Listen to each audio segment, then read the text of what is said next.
பெரும்பாலான பெற்றோர்கள் ideological approach, கருத்து சார்ந்த ஒரு அணுகுமுறையில் இருக்காங்களே தவிர செயல் சார்ந்த அறிவியல் முறையில் இருப்பதில்லை. இதனுடைய விளைவு தங்களுடைய குழந்தைகளை அவர்கள் விருப்பப்படி ஏதாவது ஒரு துறையில் சாதிக்க வேண்டும் என்ற எண்ணத்தில் அவர்களுடைய நுண் அறிவு செயல்படும் திறனை கண்டறிந்து அதை முறைப்படுத்தாமல் ஏதாவது ஒரு படிப்பில் இணைத்து விடுகிறார்கள். அதனுடைய திறனை அதிகப்படுத்த இயலாத காரணத்தினால் அவருடைய முழு வாழ்க்கையும் கல்வி சார்ந்த வாழ்க்கையாக இருந்தாலும் சரி, வேலை சார்ந்த வாழ்க்கையாக இருந்தாலும் சரி, அவை பயனற்று போய்விடுகிறது. இதை கேரியர் டேமேஜ்னு சொல்கிறோம்.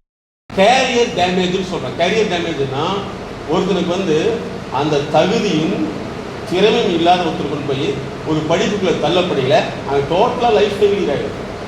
அதாவது அன்ரியலிஸ்டிக் கோல், நிதர்சனமான உண்மை இல்லாமல் ஒரு மனிதனை தள்ளப்படையில் அது கோல் அடைய முடியாது. அப்படிங்கிறது தெரிஞ்சுட்டு தான் சஸ்டைன்டு கோல் டெவலப்மெண்ட் அப்படிங்கிற விஷயத்தை உருவாக்குறாங்க. நீங்கள் ஒரு பெரிய டிமாண்ட் இருக்கீங்க, என்னென்னா உங்களுடைய லேர்னிங் இன்டெலிஜென்ஸை அதிகப்படுத்தினா மட்டும்தான் படிப்புங்கிறது சிம்பிளான விஷயமா மாறும். இல்லைன்னா படிப்புங்கிறது it's very very complicated. So நீங்கள் ஐஏஎஸ் ஐபிஎஸ் எதை படிக்கணும்னு ஆசைப்பட்டாலும் ஃபஸ்ட்டு உங்களுக்கு லேர்னிங் மென்டாரிங்கை நீங்கள் பயன்படுத்தி அதுலேருந்து நீங்கள் சக்ஸஸ்ஃபுல்லாக வந்தீங்கன்னா நிச்சயமாக உங்களால் எல்லா எக்ஸாமையும் பாஸ் பண்ண முடியும். நாங்கள் மென்டாரிங்கில் உங்களுடைய மைண்டு சிஸ்டம் எப்படி வேலை செய்யுது, அதோடைய ப்ராசஸ் என்னங்கிறத நாங்கள் மாற்றுறோம்.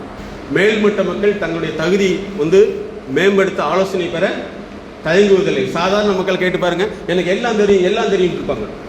ஸோ இதுதான் அவங்களுடைய வாழ்க்கையில் தோல்விக்கான மிகப்பெரிய காரணம். ஒரு படிக்கக்கூடிய ஸ்டூடெண்ட் அப்படின்னா அவங்களுக்கு ப்ராப்ளம் சால்விங் ஸ்கில் இருக்கணும், அதுக்கடுத்து குட் இன்டர்பர்சனல் ஸ்கில் இருக்கணும், அவங்க ஃபியூச்சரில் தன்னை எக்யூப் பண்ணுற ஸ்கில் இருக்கணும். இதுதான் எஜுகேஷன். இது பள்ளிக்கூடத்தில் உங்களுக்கு சிலபஸ் மாதிரி சொல்லித்தர மாட்டாங்க. இதுதான் மென்டாரிங்குடைய முக்கியமான விஷயம். அகாடமிக் குவாலிட்டிஸ் உங்ககிட்ட என்னென்ன இருக்குது. கியூரியாசிட்டிங்கிறது நீங்களாக என்ன செஞ்சுருக்கீங்க. நம்மளுடைய கம்யூனிகேஷன் ஸ்கில், கம்யூனிகேஷன் அப்படிங்கிறது உங்களால் ஒரு 2 மணி நேரம் ஒரு ப்ரெசன்டேஷன் பண்ண முடியுதா. இன்னைக்கு மாணவர்களுக்கு கேள்வியும் கேட்காதே பதிலும் நீ கண்டுபிடிக்க வேணாம், கேள்வி நானே கொடுத்துட்றேன், பதிலே நானே கொடுத்துட்றேன். அப்போ உங்களுக்கு என்ன வேலை, நீ கேட்டால் எழுதுனா போதுங்களா. அவங்களுடைய அறிவு என்ன ஆயிரும், தெளிவில்லாமல் போயிடும். அதனால் நீங்கள் கேள்விகள் கேட்குறது கிறுக்குத்தனமாக கேள்வி கிடையாது, ரியல் பேஸில் கேள்விகள் கேட்க தெரியும். அதனால தான் நாங்கள் என்ன சொல்லணும்னா, நிறைய உங்களுக்கு கேள்விகள் மட்டும்தான் நான் கேட்குறேன். உங்களுடைய அறிவு சிந்தனை எடுத்துக்க முடியுதான்னு நீங்கள் பார்க்கணும். ஹோலிஸ்டிக் ப்ரொஃபைல்னு சொல்லுவோம். அதாவது நீங்கள் இது வரைக்கும் என்ன சாதிச்சிங்க அப்படிங்கிற விஷயத்தோட உங்களுக்கு சொல்ல தெரிஞ்சால் மட்டும்தான் சக்ஸஸ்ஃபுல்லாக பண்ண முடியும். யூடியூப்பில் MSK life TV, world first clinic for life எங்களுக்கு தான். பெண்களுக்கான special channel MSK life clinic corporate fitness forum. நம்ம சின்ன வயசில் ஏற்படக்கூடிய அனைத்து பிஹேவியரும் அவங்க ரிட்டையர்மெண்ட்லேயும் கூட அது ரிஃப்ளெக்ஷன் ஆகும். ஜீனியஸாக எப்படி திங்க் பண்ணோம்னா ஸ்டாட்டிஸ்டிக்ஸ் வில் ஸ்பீக். ஆனால் ஒன்றுமே தெரியாதவங்க எனக்கு எல்லாமே தெரியுமாங்க. இதுதான் என்னென்னா நாலேஜ் கேப்.